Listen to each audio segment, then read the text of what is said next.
Hey guys, it's Body Betty here. He's big, he's ginger, it's Body Betty. Anyway, I'm doing a sharpening video. It is more aimed towards spoon carving, and the main kind of difference is obviously the type of tools I'll be talking about sharpening, but it's also sharpening a lot of round hook angles where the blade's hooked like this rather than just a straight blade, and that's what makes it really different too. But most of the stuff, it applies all round. So I haven't got all my gear here, but I've got a lot of it around. So I'll start with the hook knife. So I previously did a video which I'll show you, but I was using a pocket knife, flex cut American jackknife, which is a pocket knife essentially made for spoon carving. It's different to a normal pocket knife because it has, again, it has the hook knives. See how it's hooked? Really, I can't speak more highly of this tool. It's amazing. So anyway, I'm not going to show you that fully yet. So here I have a hook knife. I do recommend Mina. Anyway, there's a lot of kangaroo skin. I think it's an Aussie brand that does a lot of hook knife cases and stuff, because last thing you want is a sharp knife or blade or tool that doesn't have a proper covering on it. This is just a cheapie actually. The reason I'm not normally into, I don't want to name names because of algorithms and all that, but I bought it off one of those cheap sites. You could probably imagine what I'm talking about. It's really cheap. The reason I bought such a cheap one is I do try to give away a lot of my stuff every now and then with certain people, and that's just a cheapie hook knife. Now one of the ways I will sharpen them, so this is a strop. All it is PVC glued thick hide. You can buy the belly hide, which is perfect for this. It's cheaper cut of leather. If you ever want to make them yourself, they're really easy. You can buy a board from Bunnings and you literally use the PVC glue and you glue the leather, the furry side down. So that's the furry side's what you glue, and the smooth side is essentially what you'll use as a strop. I don't have a piece on me, but I do have it here. But a good stropping compound to buy is one from Bunnings. It's Josco, the green one. Get the green one, guys. That's the best one. It's still got a lot of the stropping compound. It doesn't hurt to regularly put stropping compound. I find the best way to apply it is just in lines, kind of like stroke it across. Actually, I do have some stropping compound. I should dig it up. So what is a strop? A strop, to explain it simply, here's a tiny bit. I usually keep a tiny bit in my sharpening kit. This is my sharpening kit. It's a leather pouch I made. I recommend that kind of setup if you get right into what I do. And I usually apply it like lines like this. I can't really do it at that angle really well, and then I crisscross it. And see, now I've applied this green compound strop. That's the best one in my opinion, and a lot of other people's. It's a perfect grit. So stropping is essentially, it's like a fine sharpening, it's like polishing. I only, when I teach carving, and as Jesus said, wisdom is proven true by its results. I specialize more in the Japanese style, what they call polishing, and you're always dragging the blade. So the pressure is always slightly applied in the drag. See what I mean? Rather than into, and you can't do that to a strop anyway. You can't cut into a strop. You'll cut into the leather or whatever you're stropping on, which is usually leather. See, so that's just had stropping compound apply. So that's how easy it is to make these. I mean, honestly, if people haul it out and they said, oh, can you make me one and stuff, I'll probably, like, maybe I could sell them for really cheap. But you can definitely buy them. But like I said, they're so easy to make. Just Bunnings, just buy a board. I've recycled an old crappy wood from someone was ditching furniture in a skip bin, and I literally just glued that on there, and I even embossed some edges on it to make it look fancy. And I've had this strop for ages. The reason it's such a short strop is because I want it to fit in the kit. That's another reason why it's so short. Normally strops a bit longer. I have made longer ones, I've had bigger ones. Yeah, I've got a few different types of strops, but this is the main one I use. So you drag away with strop. I don't know how much you can see this. So you essentially, this is razor sharp. This is one of my survival camping knives. It's an amazing knife. Anyway, this isn't a knife show. So that's a strop. As far as sharpening, if you're starting out, because I'm trying to direct this video also for people that are wanting to learn and start out.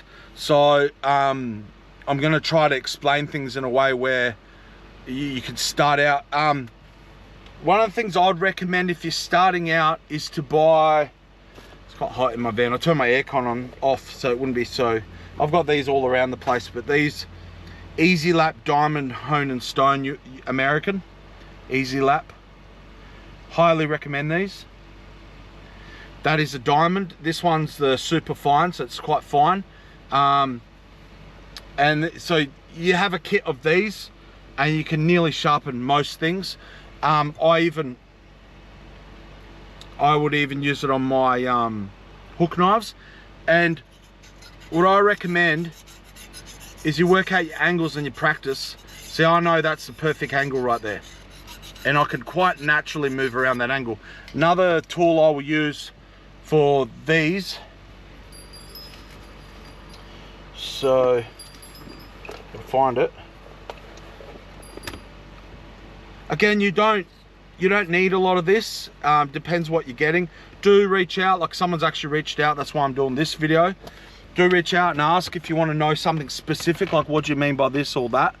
You can even use this round diamond, which is Easy Lap brand as well. There's a few brands that do them. No, actually this one's,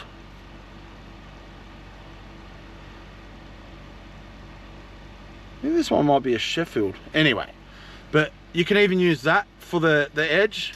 Now, when you sharpen this bevel, because it's half a bevel, oh wait, it's a single bevel, so it's flat in here and then the bevel goes like this, so that's how it is. When you sharpen this side, which is the main side you target, you will need to deburr the burrs that come in on the inside, because if you're to zoom up on a blade when you're sharpening and all that, you say you're zooming up and you're looking right at the metal, you're creating teeth like this. You're creating teeth, and to make it sharp, essentially a burr will usually favor a side. So say I'm sharpening a blade on this side, it creates a burr going over here, even if it is just the excess carbon and metal.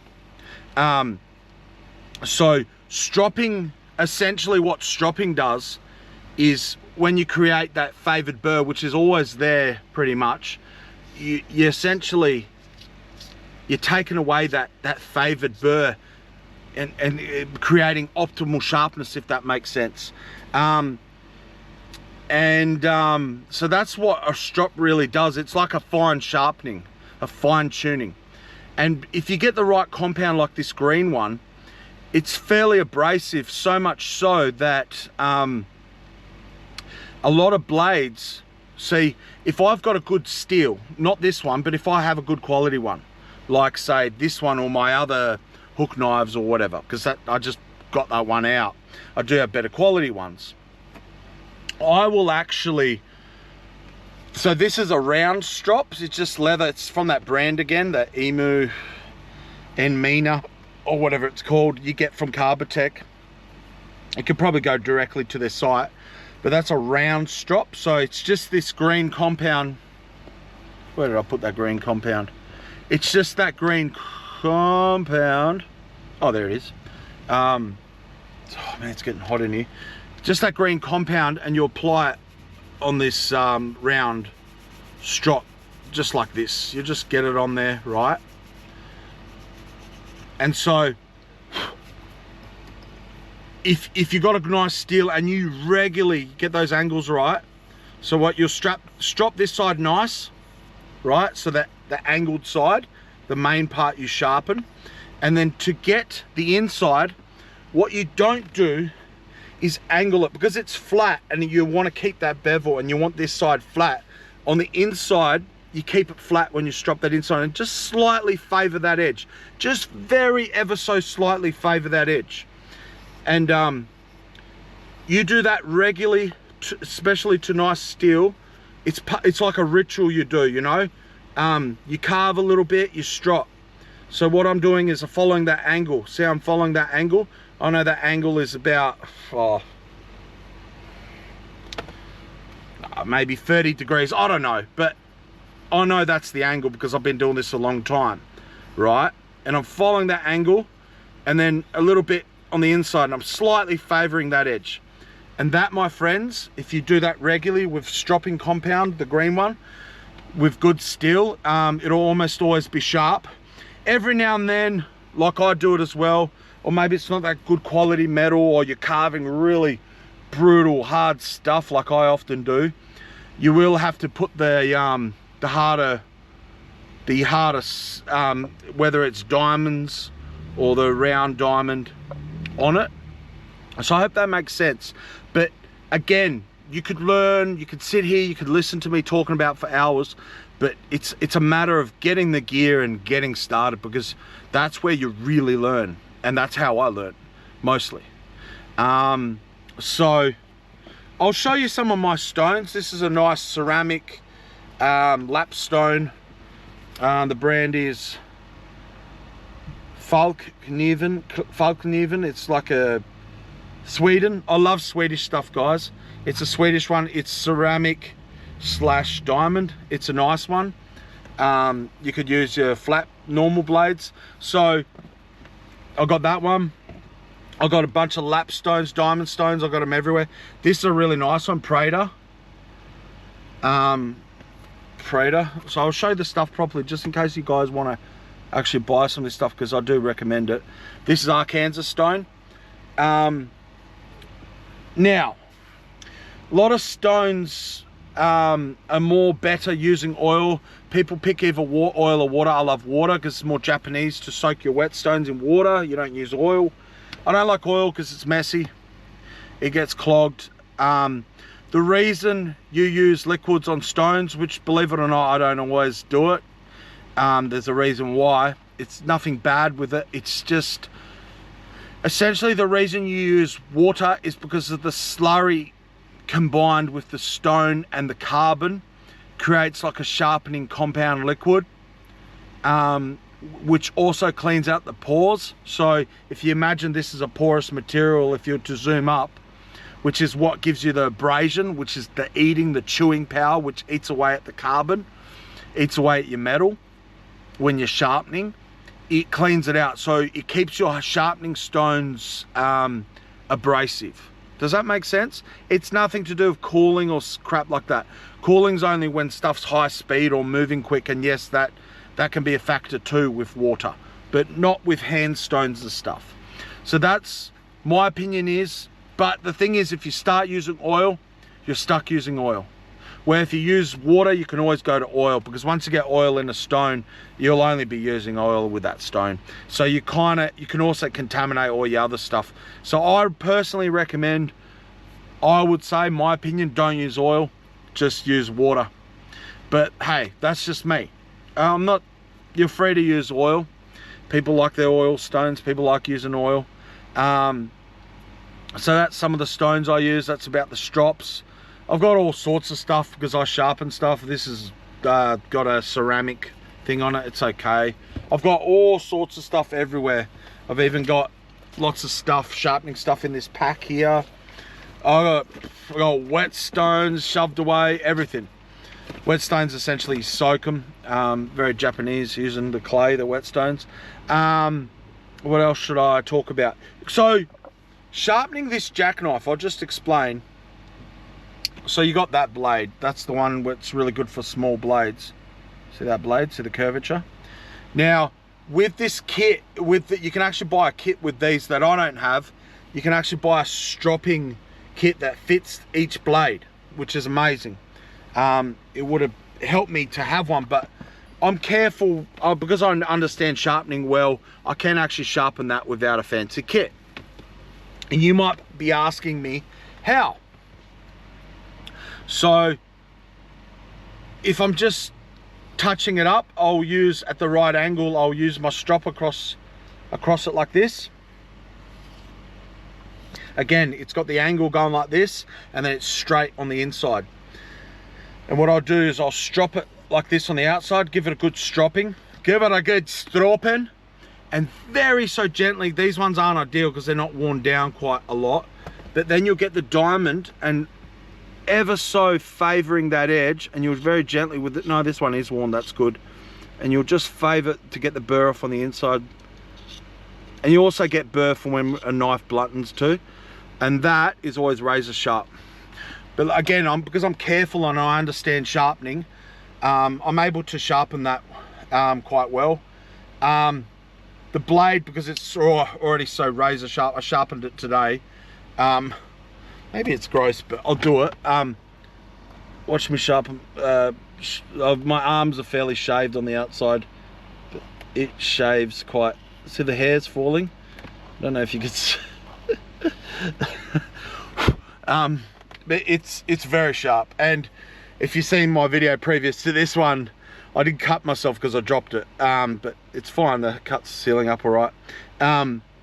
So that's nice and sharp. But what I will do is I'll just strop it, regularly strop it as I'm using it, unless I'm using it really full on, and then I'll probably bring it over something like, I really like this Arkansas stone. It's beautiful. Again, this is the brand of this stone. I do highly recommend this stone. It's anything good for sharpening pocket knives. You can, a lot of people tell you you can't, or it's not for it, and it isn't. It's not ideal, but you can. I can sharpen kitchen knives and stuff with these kind of stones because I've been doing it so long, and I can do all the angles and stuff.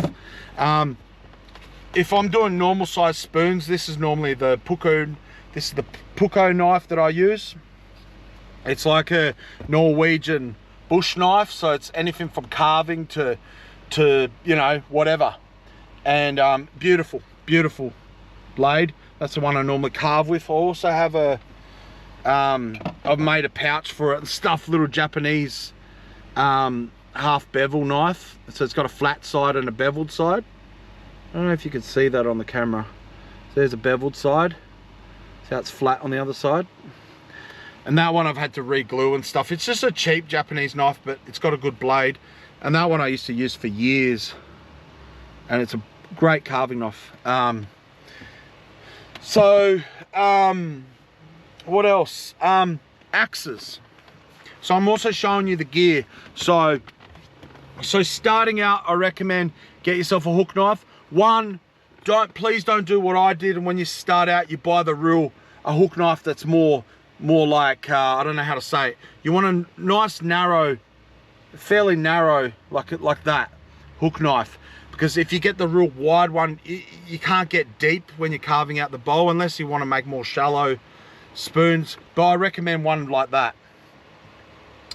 That kind of roundness, that kind of, you don't want the big kind of, more of a scoop. You don't want it like that. I find they're pretty useless personally, but I'm just trying to be straight and real with you guys.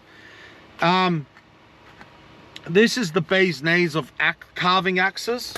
This is my Grunsford carving axe. I have about, I mean, I've technically got more, but I've got 4 Grunsford's axes. This is the carving axe. It's a beautiful axe. This is made for carving. Beautiful steel. That's still razor sharp. So how I would sharpen this normally, I wouldn't just drop it if I'm going to sharpen it, not an axe. So what I'll do is, again, because I'm good with the angle, I'll get my Arkansas and I'll do this motion at the right angle, which is that, whatever that is, right? And I'll do a little bit on this side, a little bit on this side, right?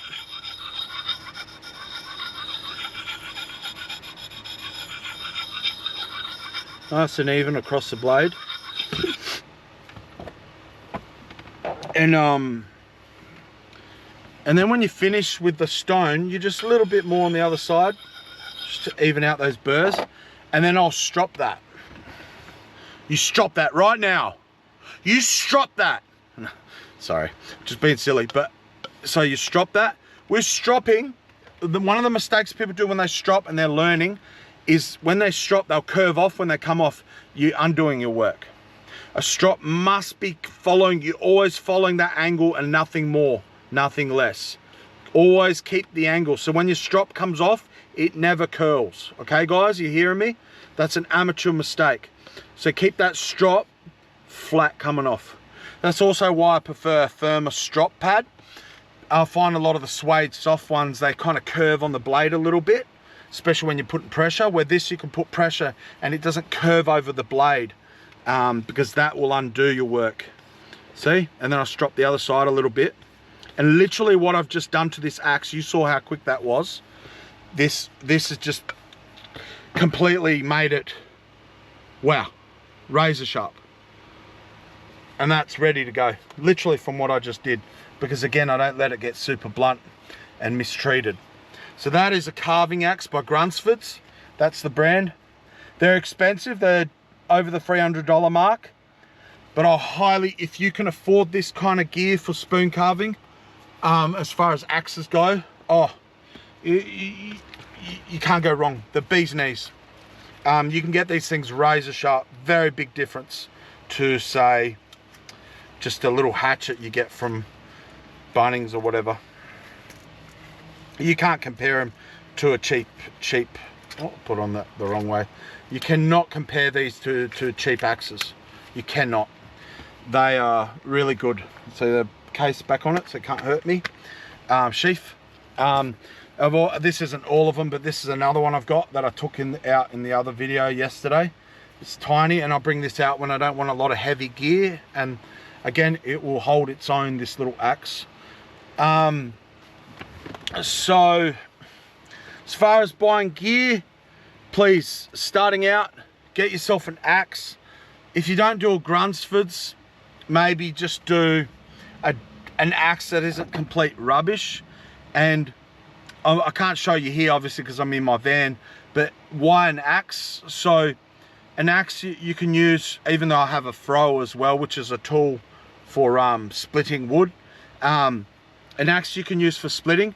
And just a heads up with splitting, with what to hit on the back of axe, never use anything metal on the back of an axe, because believe it or not, this part of an axe is soft. It's made to be soft. This part, that's quite soft, the back of the axe.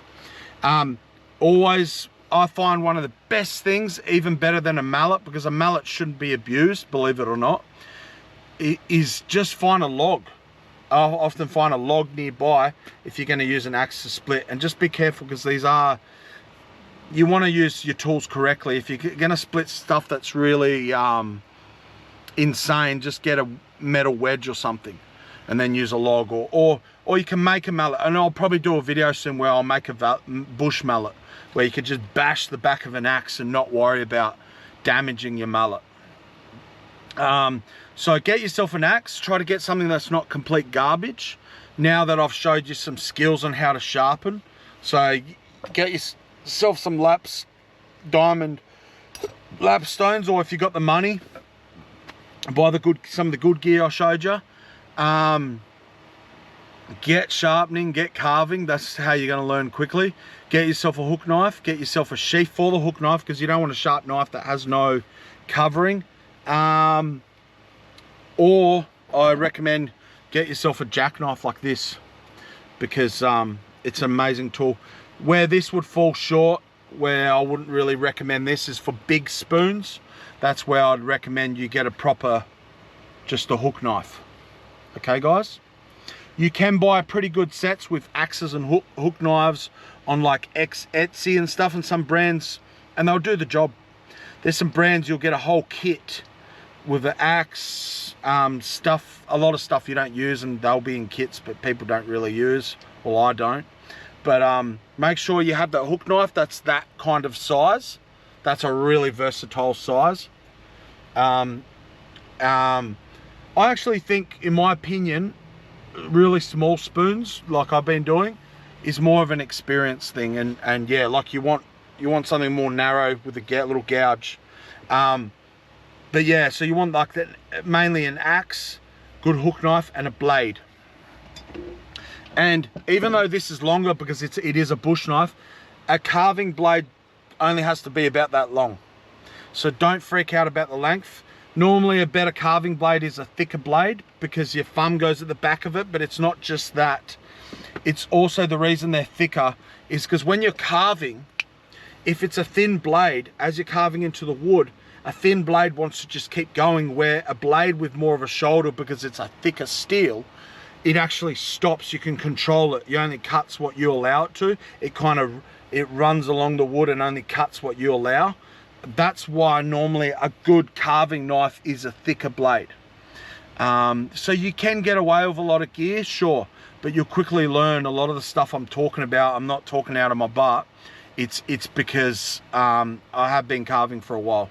I hope I've covered most of the kind of things. So as far as where do I start, I'll say it again because I do need to repeat it. So buy yourself, most likely, if money's more of an issue, but don't, this is my opinion, don't totally skimp on the tools, guys. Please don't.